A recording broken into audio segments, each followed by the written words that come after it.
이 시간 또 하나님의 말씀을 들을 때 깨닫게 하시고 깨닫는 대로 그 말씀이 능력이 되고 복이 되도록 순종하며 살아갈 수 있도록 인도해 주옵소서.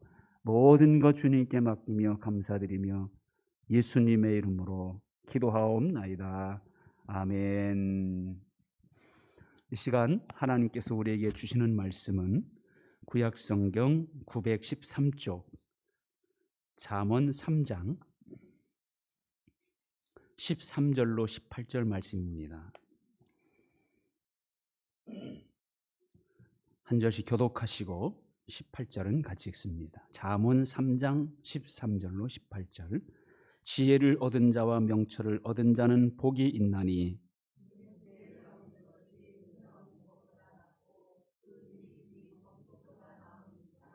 지혜는 진주보다 귀하니 내가 사모하는 모든 것으로도 이에 비교할 수 없도다.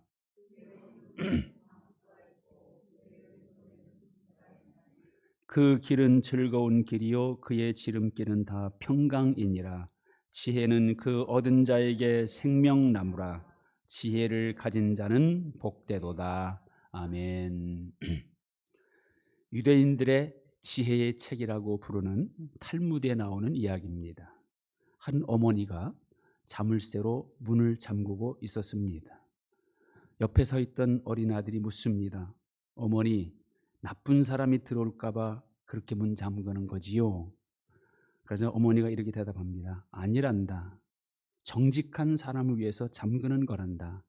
왜냐하면 문이 열려 있으면 정직한 사람이라도 유혹을 받을 수 있기 때문이란다. 솔로몬 왕이 된 지 얼마 안 돼서 곤란한 송사를 맞게 되지요. 두 여인이 한 아이를 데리고 와 서로 자기 아이라고 우깁니다. 지금 같으면 유전자 검사로 분명히 판가름 날 일이지만 자기 아이를 깔아뭉개 죽인 모렴치한 여인이 막무가내로 살아있는 아기가 자기 아기라고 우기는 겁니다. 그때 솔로몬이 어떻게 합니까? 칼을 가져오게 하고 살아있는 아이를 둘로 나누어 주라고 명령하지요. 그때 아이의 친엄마는 그리하지 말고 차라리 저 여인에게 아이를 주라고 하고 가짜 엄마는 그렇게 해서 저 아이를 내 것도 되게 말고 내 것도 되게 말게 해 주소서라고 그렇게 말하죠. 이제 누가 진짜 엄마인지는 분명히 판가름 났습니다. 솔로몬은 살아있는 아이의 진짜 엄마가 누구인지를 분명히 판결하게 되고 그에게 아이를 돌려줍니다. 지혜가 얼마나 중요한지를 보여주는 그런 사건이죠. 서기관과 바리새인들이 음행 중에 잡힌 여인을 끌고 와서 백성들 가운데 세우고는 예수님께 질문합니다. 선생이요, 이 여자가 간음하다가 현장에서 잡혔나이다. 모세는 율법에 이런 여자를 돌로 치라 명하였거니와 선생은 어떻게 말하겠습니까? 그들은 왜 이런 상황을 만들고 질문합니까? 성경은 이렇게 기록하고 있습니다. 그들이 이렇게 말함은 고발할 조건을 얻고자 하여 예수를 시험함이러나. 참 대답하기 곤란한 상황이죠. 율법은 이런 경우에 이렇게 하라고 합니다. 레위기 20장 10절. 남의 아내와 간음하는 자는 그 간부와 음부를 반드시 죽일지니라. 또 신명기 22장 22절. 어떤 남자가 유부녀와 동침한 것이 드러나거든 그 동침한 남자와 그 여자를 둘 다 죽여 이스라엘 중에서 악을 제할지니라. 율법에 의하면 이 여자는 죽어야 합니다. 이 상황에서 율법에 따라 죽이라 하면 이웃을 내 몸처럼 사랑하신 주님의 가르침에 어긋나는 것이고 또 죽이지 말라 하면 율법을 거역하는 것이 되는 거예요. 어떻게 대답해도 서기관과 바리새인들은 예수님을 고발하려고 했을 겁니다. 그러나 우리 예수님 아주 지혜롭게 하시죠. 몸을 굽혀 손가락으로 땅에 무언가를 쓰시더니 그들이 계속 다그치자 이렇게 대답하십니다. 너희 중에 죄 없는 자가 먼저 돌로 치라. 이 말씀을 듣는 그들 이렇게 합니다. 양심의 가책을 느껴 어른으로 시작하여 젊은이까지 하나씩 나가고 오직 예수와 그 가운데 서는 여자만 남았더라. 죄 없는 사람이 어디 있습니까? 그래도 거기 있던 사람들은 양심이라도 있어서 다행이었죠. 결국 주님의 이 지혜로운 대답으로 인하여 꼼짝없이 돌에 맞아 죽을 뻔한 한 여자의 생명을 구원하신 겁니다. 그만큼 지혜가 귀하다는 것을 보여주지요. 지혜가 무엇입니까? 올바른 분별력, 판단력입니다. 어떤 상황에서 이 상황에 가장 적합하고 또 그 상황을 가장 선하게 바꿔놓을 수 있는 것을 올바르게 분별하는 능력, 그게 지혜입니다. 무엇보다 성경은 지혜의 근본을 뭐라 합니까? 여호와를 경외함이 지혜의 근본이라. 여호와를 경외하는 것이 지혜의 근본이요 거룩한 자를 아는 것이 명철이니라. 하나님이 지혜의 근본이시고 그 하나님을 경외하는 것이 지혜의 근본이라고 합니다. 지혜의 근본이신 하나님이 어떤 분인지 아는 사람은 당연히 하나님을 경외하게 되어 있습니다. 그래서 하나님을 경외한다는 것은요, 하나님이 어떤 분인지를 제대로 알고 있다는 증거입니다. 그래서 하나님을 경외하는 사람이 지혜로운 사람이고 지혜로운 사람은 당연히 하나님을 경외하게 되어 있습니다. 자, 하나님을 알지 못하는 사람, 깨닫지 못하는 사람, 그래서 하나님을 경외하지 않는 사람은 세상에서 아무리 지혜롭고 지식이 많다고 인정받는다 하더라도 하나님 보시기에는 그런 사람은요, 영적으로는 멸망하는 짐승 같다고 성경은 단언합니다. 웹스터 사전을 만든 웹스터라는 사람은 이런 말을 했습니다. 대학을 졸업하고도 성경을 모르는 사람보다는 대학을 졸업하지 않고도 성경을 아는 사람이 더 지혜로운 사람이다. 성경이야말로 지혜의 책이죠. 왜냐하면 지혜의 근본이신 하나님이 어떤 분인지를 알려주고 있고 설명하기 때문입니다. 그래서 성경을 알수록 하나님을 잘 알게 되고 그 결과 지혜롭게 될 수 있는 겁니다. 시편 19편 7절 여호와의 증거는 확실하여 우둔한 자를 지혜롭게 하며 여호와의 계명은 순결하여 눈을 밝게 하시도다. 하나님을 경외하는 사람은 이미 지혜로운 사람이고 실제 삶 속에서도 지혜롭게 살아야 합니다. 자, 그러면 실제 삶 속에서 지혜롭게 산다는 것은 뭘 의미합니까? 올바른 분별력을 가지고 사는 겁니다. 자, 오늘 읽은 이 말씀은요, 지혜가 얼마나 귀중한지를 반복해서 강조하고 있죠. 13절 지혜를 얻은 자와 명철을 얻은 자는 복이 있나니, 지혜를 얻으면 복이 있기 때문에 지혜가 귀중하다는 겁니다. 14절 이는 지혜를 얻는 것이 은을 얻는 것보다 낫고 그 이익이 정금보다 나음이니라. 은과 금이라고 하는 것은 세상에서 얻을 수 있는 보배를 지칭하는 말입니다. 대부분의 사람들이 얻기를 간절히 사모하는 것이죠. 그런데 그것들보다도 지혜를 얻는 것이 낫다는 겁니다. 더 유익하고 복되다는 거예요. 15절 지혜는 진주보다 귀하니 네가 사모하는 모든 것으로도 이에 비교할 수 없도다. 자, 보석 가운데서 진주는 가장 가치 있는 것으로 대표되는 보석을 총칭하는 말이에요. 또 사모하는 모든 것, 이거는 모든 사람들이 바라고 원하는 것, 이걸 말하는 겁니다. 근데 지혜를 얻는 것은 진주보다도 모든 사람들이 바라고 원하는 것을 얻는 것보다도 더 귀하다는 거예요. 왜냐하면 지혜는 우리에게 이런 걸 주기 때문이죠. 16절 그의 오른손에는 장수가 있고 그의 왼손에는 부귀가 있나니, 여기 오른손 왼손 양쪽 손을 사용하여 표현하죠. 이거는 지혜를 얻는 자가 얻을 풍성함을 강조하기 위해서 오른손 왼손을 사용해서 표현하는 겁니다. 지혜는 장수를 줍니다. 여러분, 장수 안에는 건강이 포함되죠. 거기에 부귀까지 줍니다. 17절은 그 길은 즐거운 길이요 그의 지름길은 평강이니라. 즐거움도 주고 평강도 준다는 거예요. 그러니까 모든 것을 다 가지고 계신 하나님, 복과 은혜의 원천이 되시는 하나님, 그 하나님은 복도 주시고 은혜도 주시고 장수, 평강, 즐거움을 주시는데 어떤 사람에게 주십니까? 지혜를 얻는 자. 지혜는 뭡니까? 하나님을 경외하는 지혜로 사는 사람이 곧 지혜로운 사람이라는 거죠.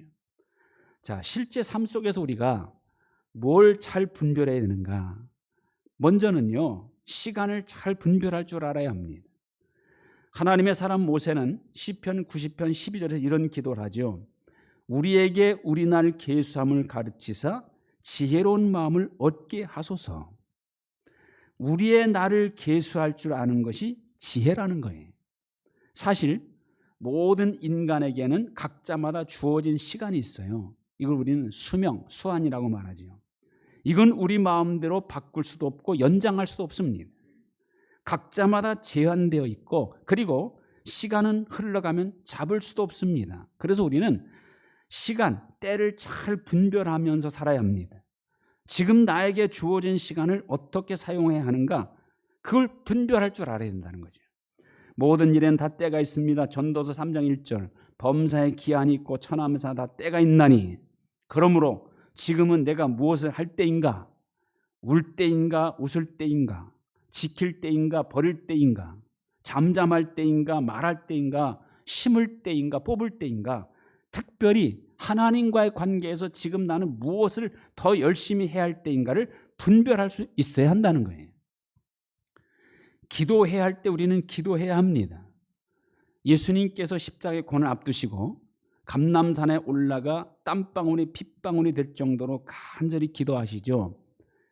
그리고 함께 간 제자들에게도 너희가 시험에 들지 않으려면 기도하라고 말씀하십니다. 예수님은 그 시간 기도하셨고 제자들은 잠을 잤어요. 기도해야 할 때 간절히 기도하신 예수님은 체포되시고 신문받고 십자가에 죽는 고난과 고통을 잘 감당해내셨지만 그때 잠을 잔 제자들 다 도망갔습니다. 베드로마저도 3번이나 예수님을 모른다고 부인합니다.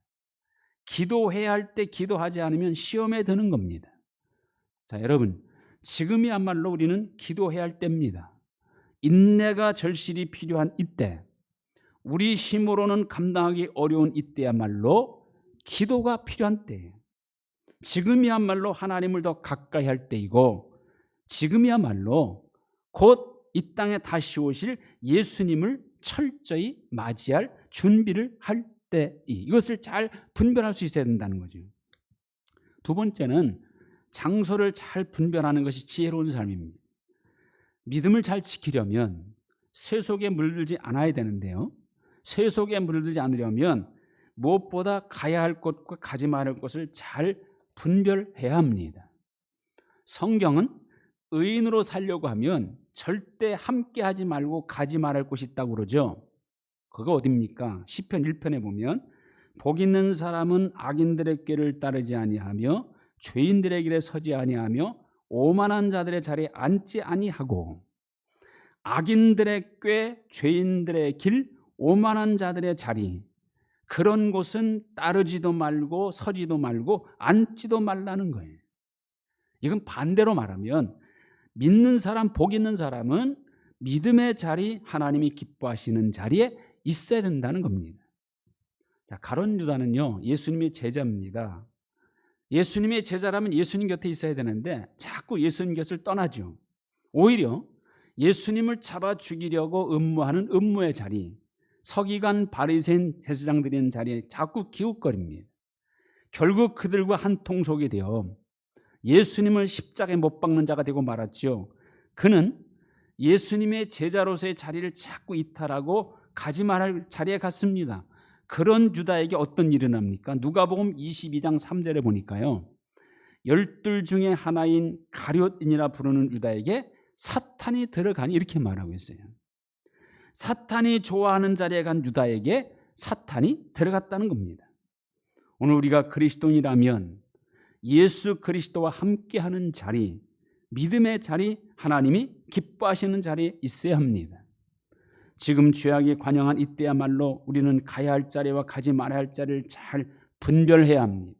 거짓된 자리, 범죄의 자리, 하나님이 싫어하시는 자리, 특히 하나님의 자녀로서 성도로서 가지 말을 자리에는 아예 얼씬도 하지 말아야 합니다. 그리고 세 번째로 뭘 우리는 분별해야 합니까? 세상 이치를 잘 분별해야 합니다. 자, 세상은요, 하나님께서 세우신 창조 질서에 의해 진행되고 있습니다. 심은 대로 거두고 행한 대로 보응받는 것이 세상 이치죠. 이것은 이미 하나님이 정해놓으신 이치입니다. 잠언 10장 9절, 요즘 저는 이 말씀에 꽂혀가지고 정말 이 말씀대로 모든 게 이루어지는구나 하는 생각을 많이 하게 됩니다. 바른 길로 행하는 자는 걸음이 평안하려니와 굽은 길로 행하는 자는 드러나리라. 잠언 11장 8절 악인의 삭은 허무하되 공의를 뿌린 자의 상은 확실하니라. 바른 길로 행한 것은 평안으로 인도하지만 굽은 길로 행한 것은 드러난다는 겁니다. 악인의 삭은 허무로, 공의를 뿌린 자는 상으로 보응받는다는 거. 이게 세상 이치입니다. 요즘 잘 나가는 가수, 연예인, 영화배우, 또 스포츠 스타들이 학교 다닐 때 동료들을, 학생들에게 폭력을 행사한 것이 드러나 그동안 쌓아온 것이, 모든 것이 무너지게 생겼어요. 요즘에는 체육계 전반적으로 지금 다 퍼지고 있잖아요.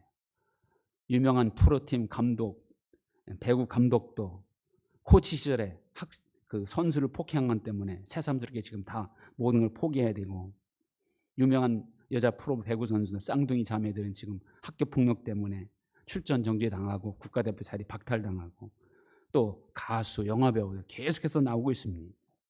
아마 지금도 학교 다닐 때 이 폭력의 가해자 역할을 했던 사람들은 다 떨고 있을 거예요. 언제 자기 드러날지 모르고. 특히 이름이 알려진 사람들이라면 더욱 그럴 겁니다. 어릴 때부터 바로 살아야 합니다. 어디서나 바르게 살아야 하고 어떤 사람에게나 바르게 대해야 합니다. 특별히 사람을 괴롭히지 말아야 합니다. 왜냐하면 언젠가는 그 모든 것은 드러나기 때문입니다. 특히 굽은 길로 행한 것, 악하게 산 것은 확실하게 드러나게 되어 있습니다. 이 성경의 말씀이에요. 거짓말 다 드러나게 되어 있습니다. 그리고 진실도 반드시 드러나게 되어 있습니다. 그러므로 우리는 항상 바른 길로 행해야 합니다. 내 모든 행위가 드러나도 부끄럽지 않도록 그렇게 살아야 합니다. 무엇보다 우리는 하나님 눈앞에서 살고 있음을 분별하고 말하고 생각하고 행동해야 합니다. 하나님의 눈은 어디에 주목하고 계십니까? 잠언 15장 3절 여호와의 눈은 어디서든지 악인과 선인을 감찰하시느니라. 욥기 34장 21절 그는 사람의 길을 주목하시며 사람의 모든 걸음을 감찰하시나니. 여러분 지금 무서운 세상이잖아요. 남말은 새가 듣고 반말은 쥐가 다 듣는 세상입니다. 내가 한 말 한마디 누가 듣고 있고 누가 녹음하는지 알 수 없습니다. 내가 한 행동 하나하나 누가 보고 있는지 누가 녹화를 하고 있는지 알 수 없습니다. 그것도 두렵지만 무엇보다 우리는 하나님의 눈이 내 모든 것을 감찰하신다는 것을 두려워해야 합니다. 이 하나님 앞에서, 사람들 앞에서 어떤 것이 바른 길이고 어떤 것이 굽은 길인지를 잘 분별해야 합니다. 세상 이치는 반드시 행한 대로 보응받는 것이고 심은 대로 거두는 겁니다. 이거야말로 창조주이신 하나님께서 이미 세워놓으신 창조 질서요, 이 세상이 돌아가는 바른 이치라는 거죠. 우리는 이 이치를 잘 분별하고 살아야 합니다. 세상에서 지혜롭게 살려면 시간을 잘 분별해야 하고, 그래서 지금 나는 무엇을 할 때인가를 잘 분별하여 살아야 합니다. 장소를 잘 분별해야 합니다. 내가 하나님의 자녀라고 한다면, 내가 진정한 그리스도인이라 한다면 내가 있어야 할 자리가 어떤 자리인가를 잘 분별하여 가지 말아야 할 곳은 가지 말아야 한다는 것이죠. 내가 행한 모든 일거수일투족은 반드시 언젠가는 드러난다고 하는 이 세상 이치를 잘 분별하며 살아야 합니다.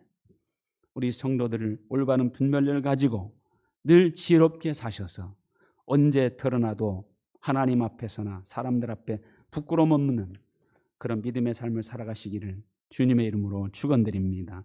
하나님 감사합니다. 믿음 주신 것 감사합니다. 하나님을 경외하며 살게 하시니 감사합니다. 오늘 지혜가 얼마나 귀한지를 깨달았사오니 시간을 잘 분별할 수 있게 하시고 장소를 분별할 수 있게 하시고 세상 이치를 잘 분별하여 하나님 앞에서나 사람 앞에서 성도로서 하나님의 자녀로서 부끄러움 없는 모습으로 살아가는 우리 모두가 되게 하여 주옵소서. 예수님의 이름으로 기도하옵나이다. 아멘. 우리 찬송 342장 1절 드리겠습니다.